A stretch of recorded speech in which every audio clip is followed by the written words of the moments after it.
Nuovo podcast. Allora, oggi andiamo a vedere 6 strategie per pianificare con l'uncinetto. Allora, tantissime domande mi avete fatto per come si può pianificare e essere un pochino più precise per quanto riguarda l'uncinetto alla pianificazione, la progettazione.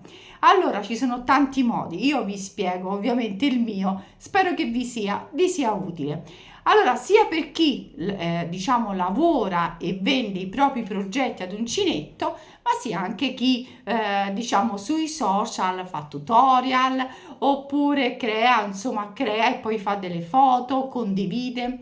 Allora, ci sono delle piccole strategie, ci sono. La prima strategia è pianificare, non si può andare così al buio, andare a progettare così in base a come ci alziamo la mattina. In quel caso non abbiamo una pianificazione, ovviamente tutta la settimana ci rende un pochino il lavoro difficile. Per cui la prima cosa è carta o penna o computer, oppure utilizzate il telefono e andate a pianificare almeno 2 settimane, almeno 2. Andare oltre non conviene molto, perché poi man mano, oppure chi lavora su YouTube crea una live per cui viene modificata la progettazione, oppure sui social, oppure per chi lavora ovviamente può avere una cliente in più o delle clienti, è difficile insomma programmarlo. Allora, in base al lavoro che vogliamo fare andiamo a decidere i giorni. Allora, nel mio caso sono 2 giorni di progettazione per quanto riguarda solo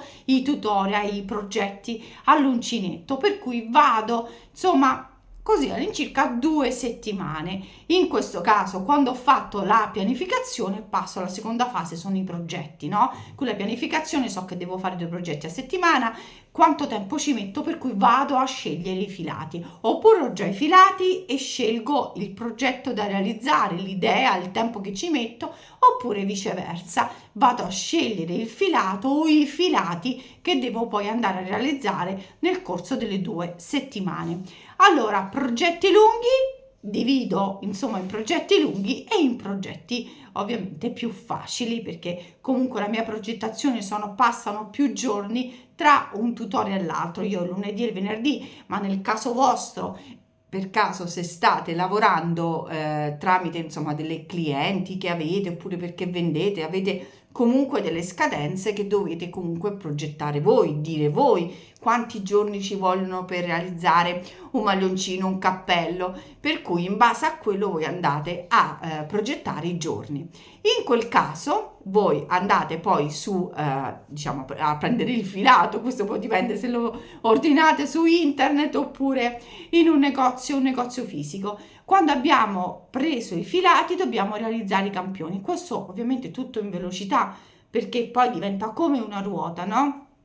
Facciamo prima questa progettazione, ma nel frattempo stiamo lavorando la programmazione che abbiamo fatto in precedenza, per cui tutto è una ruota e è anche molto veloce. Fatto questo, fatti i campioni, deciso il modello, se è in top down, se è un modello, se è un pannello, so quanto tempo ci metto, ma dipende anche dal filato, se vado a lavorare con un uncinetto 8, se vado a lavorare con un uncinetto 3. In base a questo, se succede di lavorare con un uncinetto fino, ovviamente mi do più giorni, per cui inizio questo progetto insieme ad altri progetti, per cui do una continuità un pochino a tutto. Nel momento in cui non devo registrare, passo ovviamente all'altro, non lascio buchi, ecco, vado all'altro progetto, e questo penso che sia utile anche per chi non fa video su YouTube ma crea per i propri clienti, per cui anticipare per poi stare un pochino più tranquille, perché comunque può succedere di sbagliare, può succedere di disfare il progetto. Io cerco sempre di essere super precisa, perché è una perdita di tempo andare a lavorare ore e poi disfare il tutto. Mi succede raramente, anche perché quando vado a registrare è buona la prima, cioè deve essere quella, punto, e si va avanti, perché non posso tornare indietro, perché comunque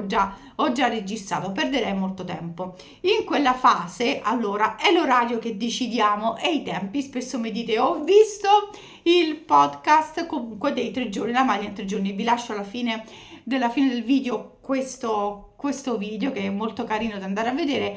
Lì decido il tipo di progetto in base ai metri, i metri del filato, perché può essere molto fino, oppure se è un filato che comunque ci metto meno tempo, riesco a realizzarlo sicuramente in 3 giorni. Quando decido di lavorare un progetto, io mi suddivido, insomma, se ho 500 grammi, li divido in 3 giorni. Questo deve essere, poi scelgo un orario.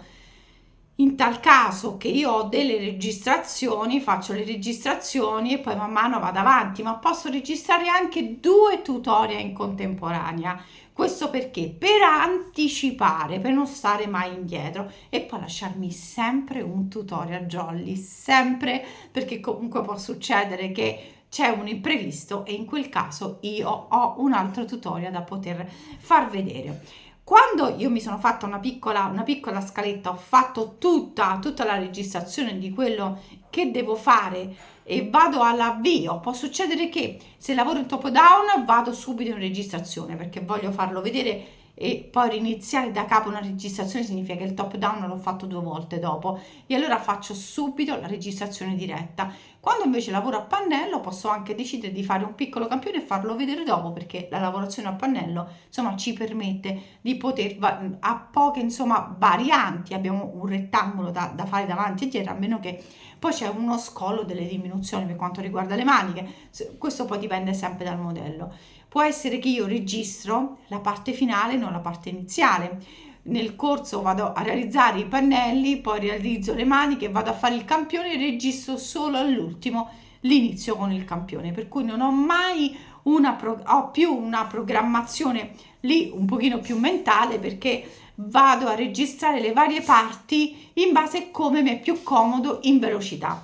Se inizio un progetto alle 11 di sera perché in quel momento lo voglio iniziare, perché ho 2 ore e non posso registrare in quel momento, allora parto subito col progetto. Se no la lavorazione a pannello non mi creo il problema, perché posso farlo poi dopo facendo vedere un campione, perché poi voi siete bravissime e in base poi al campione che vi faccio vedere potete sviluppare la vostra maglia. Vado velocissima perché ho tantissime cose da dire. Poi in base a questo c'è da editare il video. Allora, per chi lavora, ovviamente lavora con non ha diciamo YouTube, non lavora con YouTube, allora in quel caso deve fare anche poi le foto, no? Si fanno le foto del proprio progetto su un manichino, si fa il progetto sulla foto e poter poi far vedere anche come alle prossime clienti io posso fare questo tipo di maglia. E questo è un punto importante, fare bene le foto. Per quanto riguarda me invece, oltre la registrazione di ottima luce, verificare sempre se ho registrato, perché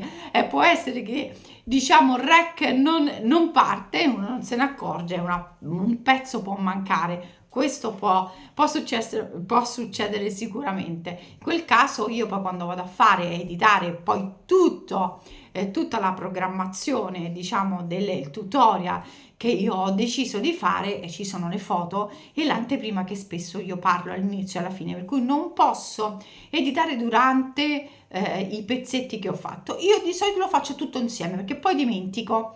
Allora io metto in una cartella questo, per esempio, questo progetto, poi ne posso mettere un altro e un altro ancora. Nel momento in cui mi occorre la maglia top down che l'ho terminata, ho fatto le foto, ho fatto il video di introduzione, ho fatto tutto quanto, in quel caso prendo la cartella, la metto nel computer e vado poi a elaborare tutto. Poi posso avere iniziato a registrare dalla fine e poi l'inizio no, perché non ho fatto un top down ma ho lavorato a pannello, oppure perché ho fatto una borsa che non mi serviva assolutamente andare a lavorare all'inizio, ma all'inizio lo devo fare in un altro modo. Quello poi in base a ogni progetto io so come andare a modificare e poi a tagliare, essere più sintetica possibile, non fare troppe chiacchiere. Le chiacchiere giusto un pochino all'inizio, ma non più di 8 secondi, 30 secondi, velocissima, perché voi comunque passate poi subito, visto il modello, uno passa subito al tutorial a vedere il filato e al tutorial, e qualche chiacchiera in più diciamo va benissimo anche alla fine. Allora, fatto tutto questo è il caricamento, insomma fatto il programma, andiamo a caricare, nel mio caso, nel vostro, che casomai vendiate tutte le vostre bellissime cose ma anche gli accessori, in quel caso voi potete condividerlo sui social per far vedere quanto insomma siete bravi e che cosa potete fare per gli altri, anche modelli diversi. Io in quel caso che non faccio vendita ma faccio solo YouTube, in quel caso vado a condividere sui social, di solito è soltanto Instagram e Facebook, mi fermo lì, neanche più diciamo sul mio gruppo e sulla mia pagina, e vado a condividere, metto tutti i link e io lì sono sicura di aver fatto comunque per me una piccola promozione in quello che ho fatto, e sperando, incrociando le dita, che il tutorial insomma piaccia a tutti voi. Allora questa è la programmazione che io faccio, e poi si inizia da capo, per cui appena ho finito un tutorial se ne inizia subito un altro, oppure già l'ho iniziato, per cui è un continuo, lasciandomi semplicemente la mattina a disposizione senza fare uncinetto, ma lasciare insomma dopo pranzo, insomma mi vado a concentrare su tutta la lavorazione fino alla sera. Questo è quello che faccio io, programmazione. Dovete programmare e pianificare. Senza la pianificazione, alzarsi la mattina e non decidere cosa si fa, e si perde tanto tempo, si toglie tempo alla famiglia, si toglie tempo alle faccende, si toglie tempo a fare delle cose per noi, per cui dobbiamo farlo in un modo molto molto preciso, farlo in poche ore, essere veloci e essere coordinati in tutto quello che facciamo, proprio perché molte mi dite: ma com'è possibile farlo in poco tempo? Con la programmazione di quello che si fa. Se siamo precisi in quello che facciamo, abbiamo tutto il tempo per noi a disposizione, non dobbiamo stare dalla mattina fino alla sera, ovviamente con un cinto in mano. Allora, io vi saluto, spero che questo podcast vi sia piaciuto, vi lascio qui la maglia e come si realizza in 3 giorni, che è piaciuto tantissimo, lo ripropongo di nuovo. Un bacione a tutte e ci vediamo al prossimo podcast.